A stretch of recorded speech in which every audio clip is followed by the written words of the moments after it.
Welcome back to Pathfinder with your game master, Christian Slager. Wow. Wow. Welcome back, guys.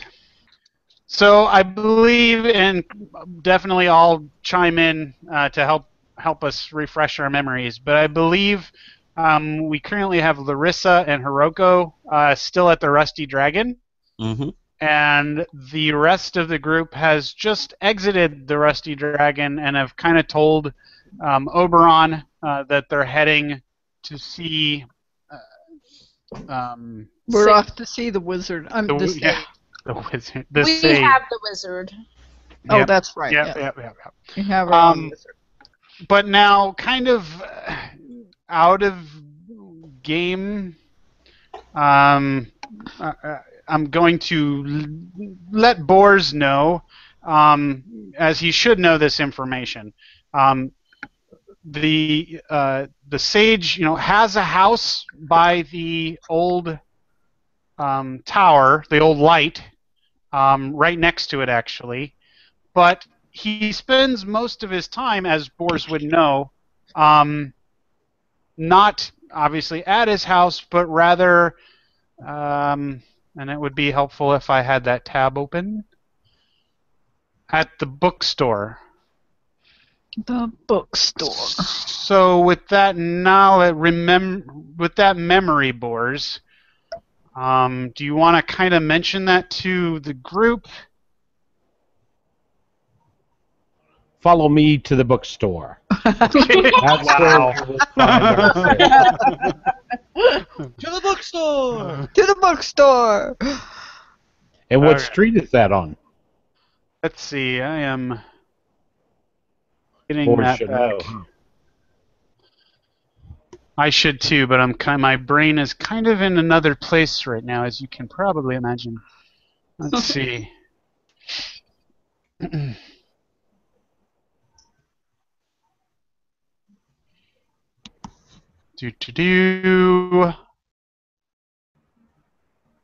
At the Curious Goblin is where he hangs out a lot. And that is... Curious Goblin is number 22 on your map. 22. Oh, good. That's a lot closer.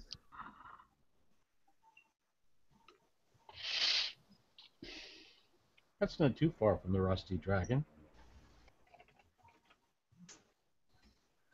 I still don't even... Oh, there it is. Okay, yeah, it's kind of halfway. So, do you want to head to the bookstore? Sure. Okay. And I'm going to go ahead and ask you all to roll initiative. On my little character. All of us, even Hiroko and Larissa? Yes, please.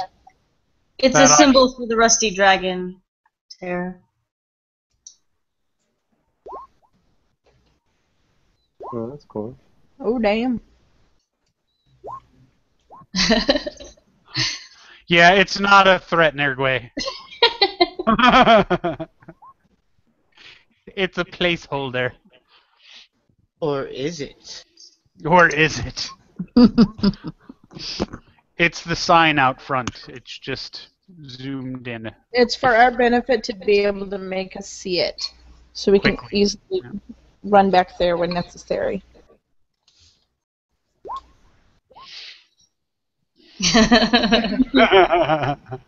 Yeah, that would be True alarming. that. So let's see, do we have everyone? It looks like it. So it looks like Hiroko. You get to take the lead. I'm sitting in the bar. Right. Okay, you're sitting in the bar doing what? Well, the stuff that Larissa and I did took place as everything that's happening outside. Oh didn't- yeah, we kind of played their story a little Yeah. further. Right, and so- we did on Okay. everything else. Yeah, so we're like 2 hours Ahead behind. of, yeah, Or well, ahead. we're 2 hours ahead of everybody. Ahead. So Alright. we should be skipped for a little while, right? All right, I'm gonna kind of jockey you two in turn order here. So Larissa and Hiroko are together in the turn order. So Cheery, you're kind of the lead of the group at this point. Okay, well, I'll follow Boris to the bookstore. All right, so you guys all start heading down Market Street to the bookstore, which was 22. And you make your way, and you see townsfolk here and there, sort of going about daily life, but yet obviously, I mean, it's really just the day after the episode in the town square. So people are kind of looking here and there, and you notice that, and they're, some of them look maybe like they're kind of sad. You're welcome to ask them why so sad, but and you notice people in walking down the street and going into buildings and businesses as you go, and that's what you notice as you make your way. So would you like to continue your journey, or would you like to interact with people? Boris wants to head right to the bookstore. Let's get to the meat of the matter. The meat of the matter. Yeah, I think Yeah. we have an appointment later on, hunting appointment. So. Okay. I think we can just politely acknowledge the people in the town as we go about our business and they go about theirs. Okay. All right. So you make it. You make it to the Curious Goblin, and you try the handle, and it opens, and you walk in. Does Boris see the sage? Great. You do. You see the sage sitting in the corner, and you also see a few other people sitting around, reading intently. And Is there a be quiet sign on the... there is. There is. You see in the shop there are reading chairs, but there's also an area toward the back, kind of away from the main reading area, for areas for discussion as well, where you see people sitting and discussing different things. And Boris shouts out, "Greetings, all. Let me introduce you to the champions of the square." Quiet down. Jeez. Chas Kaladin, the owner of the Curious Goblin, looks up from his front counter and looks at you and gives you a dirty look and says, "Shh, quiet." Classic Boris. And Wars grins mightily and walks over and claps him on the back. Oh, nice. Nice. Okay, so the group sees Broadert Quink sitting in the corner, reading intently. And it is... I cannot for the life of me get my game screen back. There we go. So it's Narigue's turn to kind of figure out what you want to do at this point. Boris has kind of, I guess, pointed out that he's your man over in the corner, I'm assuming. Yes. Okay. Boris just marches over to him.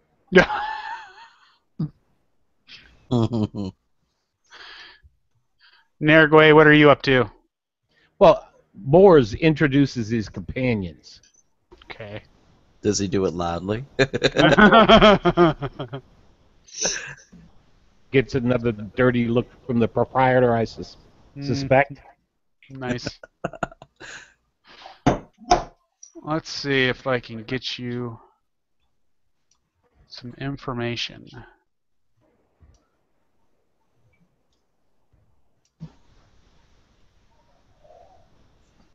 Yep.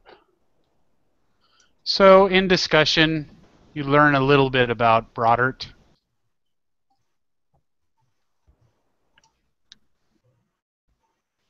Should we move to the back room of the library or bookstore? Be a wise idea. Ors is already over there yelling at you from across the room. Let's see. Well, it's not my turn, so I can't. I know. Boris is being a naughty boy. As usual. Yep. Is everyone seeing Brodert Now now? we got it, yeah. Okay. Yes. Oh, okay.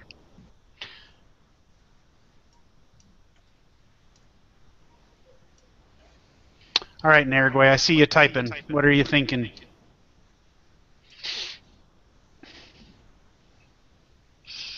We need to send Narigway a new headset.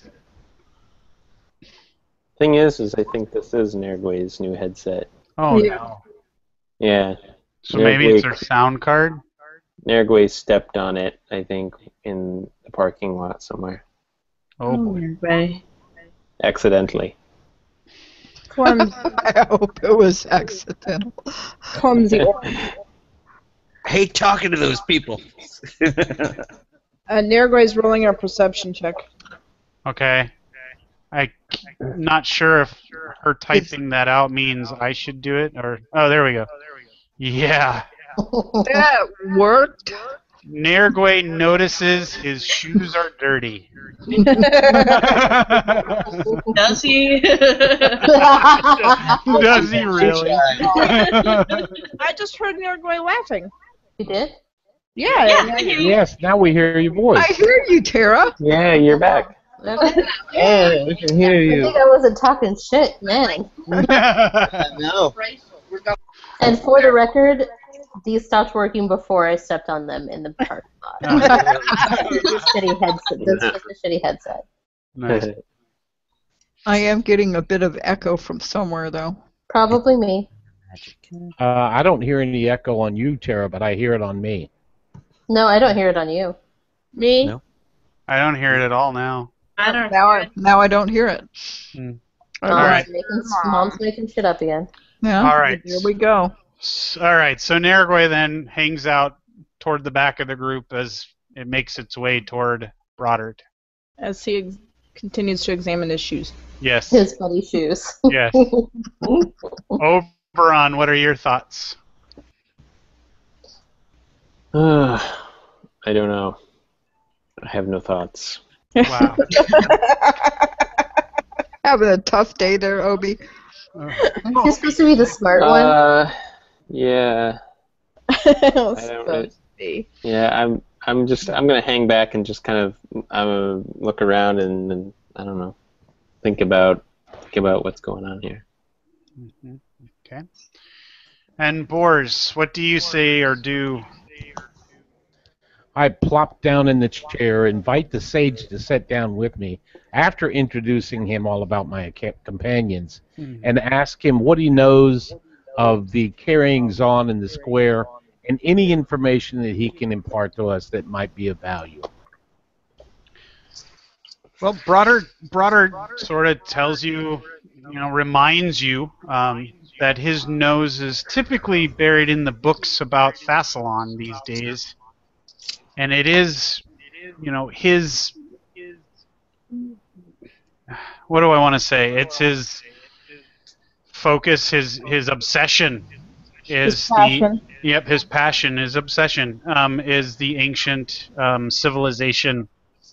And he really knows nothing about the current local goings-on, obviously other than what he perceived while he was at the festival. But he is more than happy to talk to you about his theories on Thassalon and the local ruins that he moved here to study and to focus on and live next to, and that being the old light. I would like to hear it. Is I'd the like rest to of the hear it group too. interested? Definitely. I am. Yeah.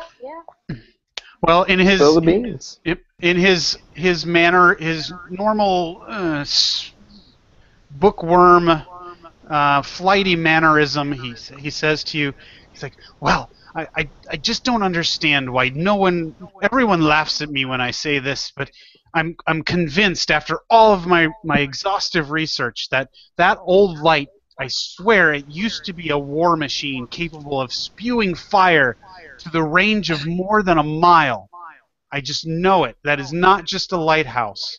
It was a great machine, something that we've never seen before in our age.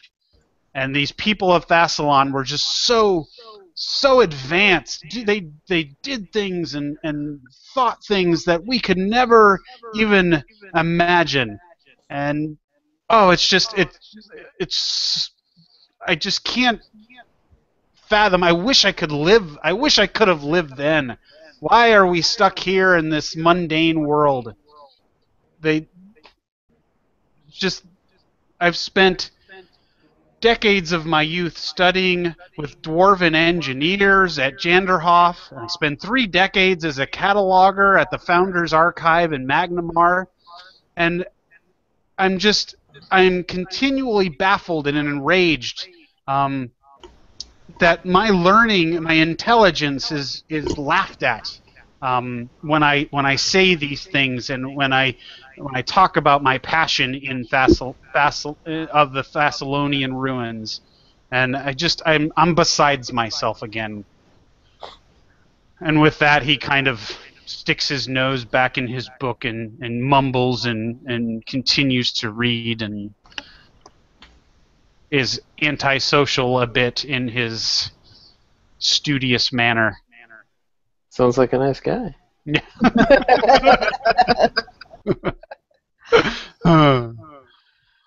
So, Rowan, how do you react to that? I'm, please, sir, I'm also very interested in Thessalonia and all the lore that comes from there, and I feel convinced that something about Thessalonia is connected to the events that have been happening. There's some kind of restlessness in the air. There's something bothering me about this whole situation. It's not just an isolated situation here in Sandpoint, but might have far-reaching implications. I've heard of giants in the north. I've heard of other problems with people seeking Thessalonian treasure. Have you heard anything of these rumors, and what is your opinion? Well, he says he's not sure how any of those things tie with the wonder of Thassalon. He can't link it together in any manner. Well, what is it you see at the? Have you been to search the lighthouse? Do you think that the mechanisms that made it a war machine are still present there? Well, I definitely see the remnants and the broken down pieces of and can see how it would have functioned, yes, but it is in no way functional anymore at all. What other Thessalonian relics have you studied here? Oh, my dear, that would be a long, long discussion, and actually I am late for I'm tutoring one of the children here in town, and I must go.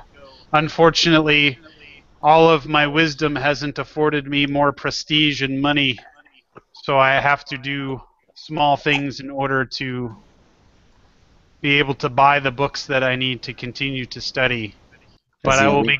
Allow me to present you with some gold pieces in thanks for the knowledge you've imparted to us.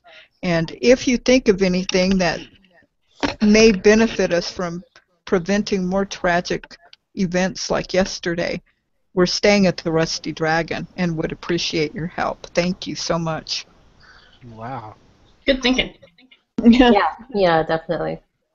And he is very, very happy and surprised by your gift. And he says you truly are the wonderful people that everyone in town is saying about you, saying that you are. You truly are the heroes of Sandpoint.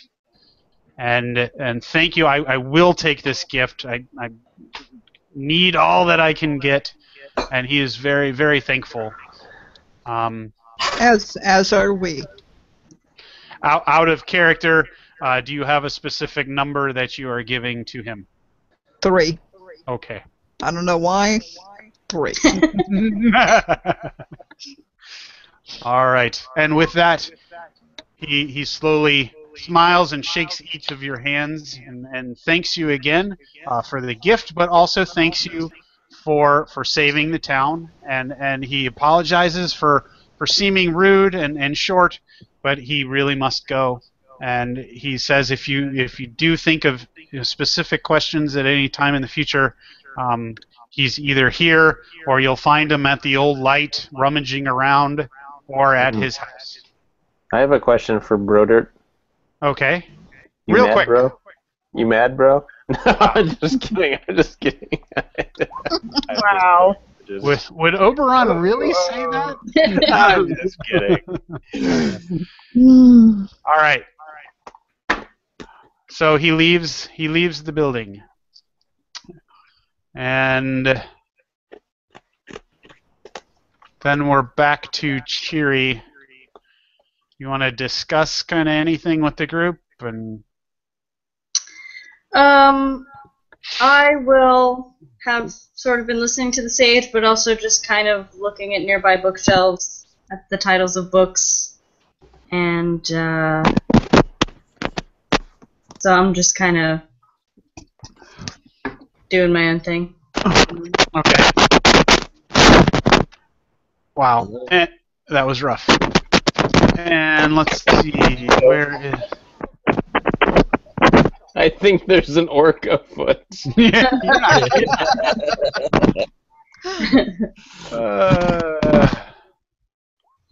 Whoa! And Cheery, as you look around at the books, you see one. Stop it. Wow! A soft wind blows. What is going on? What? What is that racket? I don't know. I don't hear anything. It stopped now. I think it's your headphones. Yeah, I think it was coming from you because I could see the little soundbar on your thing moving. Oh crap! I'm sorry, guys. It's okay. It stopped now. Those are some very loud potato chips. Oh. I have no potato chips, but my iTunes did just randomly start playing for no reason. Oh. Wow. Yeah, it was weird. Anyway. It's kind of like when you blow into a speaker, you know. Yeah. Okay, so anyway, Cheery, you notice that all of the price tags on the books here are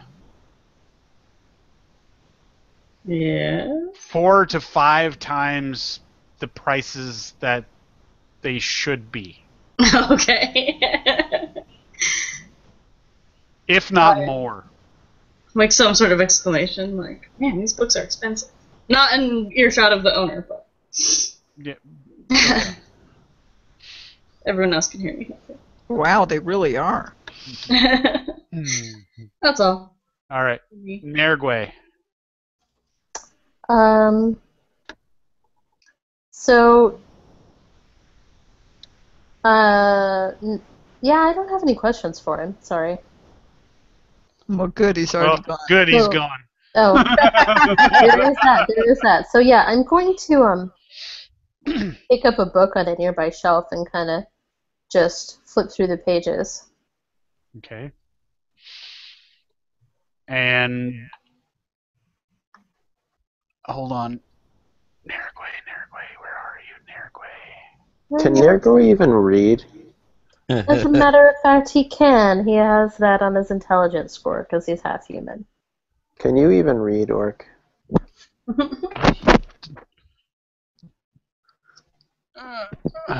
I'm trying to see. What languages do you speak, Nergwe? Just Orc and Common. Okay. The book is written in a foreign tongue. Nice. French. And Wizard, I can read, but it... This one is gibberish.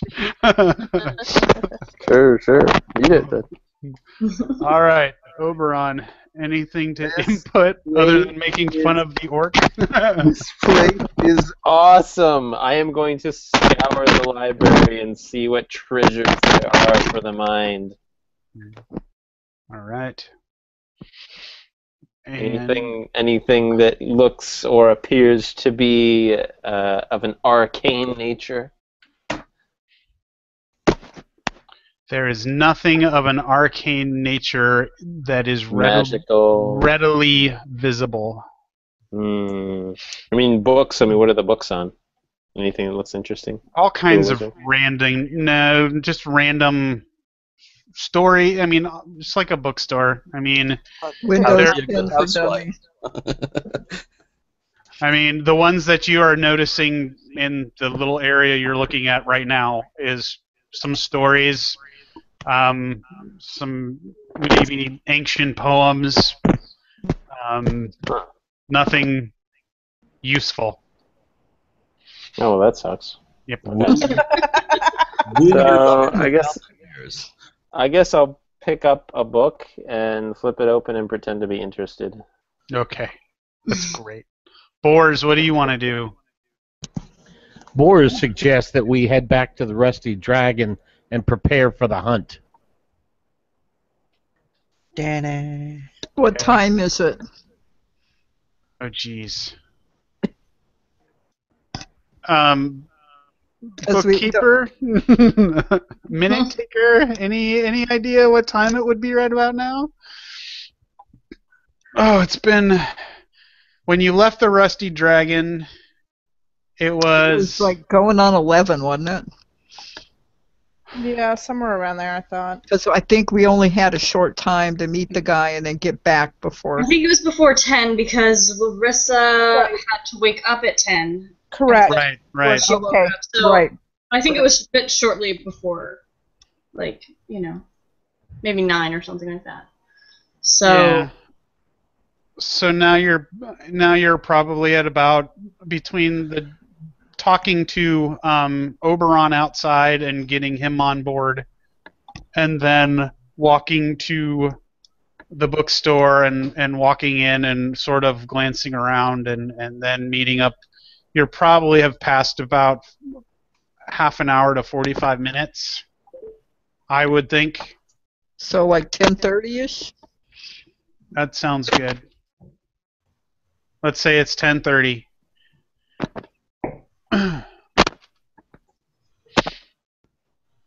And then Hiroko, you and Larissa would have been downstairs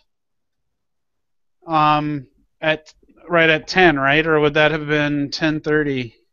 We would have been like still kicking around there at like 11:30, eating. Okay. So we haven't caught up to your time yet. Nope. Okay. I'm just trying to get that all squared away. We could say by the time we get back to the Rusty Dragon. Yeah, then we could be back to real time. Or we're going straight back. consolidated time. So, Boris, you're telling everybody, hey, I think we should go back? That's correct. And what's the reaction from the group to that? Okay. Okay, that's fine. That sounds good. You see the shop owner kind of eyeing Nergwe from across the room, wondering what the half-orc could be thinking it's reading in the delightful piece that he is holding. But sort of shakes his head and continues to work on Paperwork. All right. So, are we in agreement that the group is going to head back to the Rusty Dragon? Yes. Yeah. Speak now or forever hold your peace. All right. Amen. So then the group heads back, makes its way towards town. Okay. All right. I am muting Tara on my end. Sorry, I'll mute myself. All right.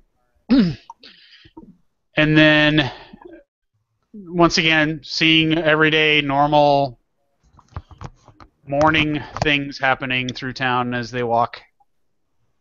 And but as they do, they are, people are shaking their hands and saying thank you, heroes of Sandpoint, for saving us. And definitely you all, unless you're very, very thick, get the vibe that you are definitely the local heroes, and everyone is very thankful for you. So I'm trying to figure out 29. So as you pass Grocer's Hall, number 29. 29. Through the Sandpoint Market area, which is 35, the big open area. Yeah. Business has started, and there's different just outside vendors that are set up in the market, and they hand, as they shake Larissa's hand, or no, Larissa's not there. I'm sorry. As they shake Rowan's hand, one of them says, "You're far too skinny for such a fierce hero," and slides a loaf of bread into your hand. Says, "Here, take this. Take this. You need this." Oh, please allow me to pay for this. No, it's the least I can do. Thank you so much. Thank you so much for all you've done. And they're just smiling and happy that they could give back a little bit. And so this is the general vibe you're getting. And then you pass the meat market around the corner there from the Rusty Dragon, and the owner of the meat market comes out and sees the group walking by and says to Boars, here's a day's ration of meat. And he hands that to Boars. And thank you. Thank you to you and your group. Yep. And then you guys arrive at the Rusty Dragon. Rusty Dragon. So I'm assuming you're going into the Rusty Dragon. Well, I guess so.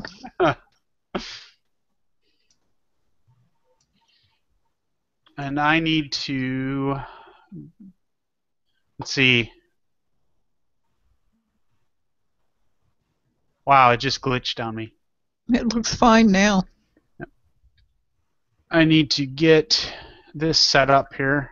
So we have Larissa and Hiroko. We still need the rest of the group. I don't see them. And for the sake of ease, I'm going to... I think they're upstairs, Marilyn. Oh. No, they're on the first floor. Oh. The downstairs. We're at the table. We're sitting. But I don't see you. I do. I'm Blair Eaton. Maybe I'm not at the right part of the room. Let's see. We're sitting at one of the picnic table-like ones. The usual table. Here. Nope. I can move the screen.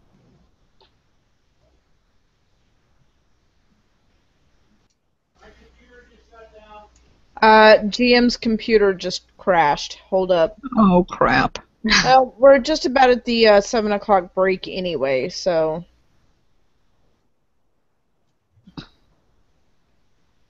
I'm still looking for everybody. Rusty Dragon.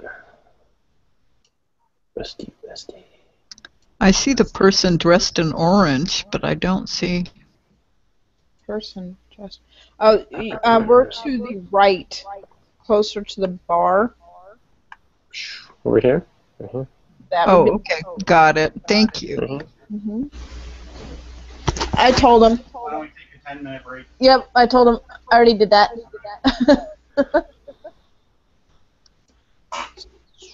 So we're on break now? Yep, we're going to go ahead and break 10-minute break while he reboots. Break time. Hopefully. Okie dokie. All right. See you in 10. Come on.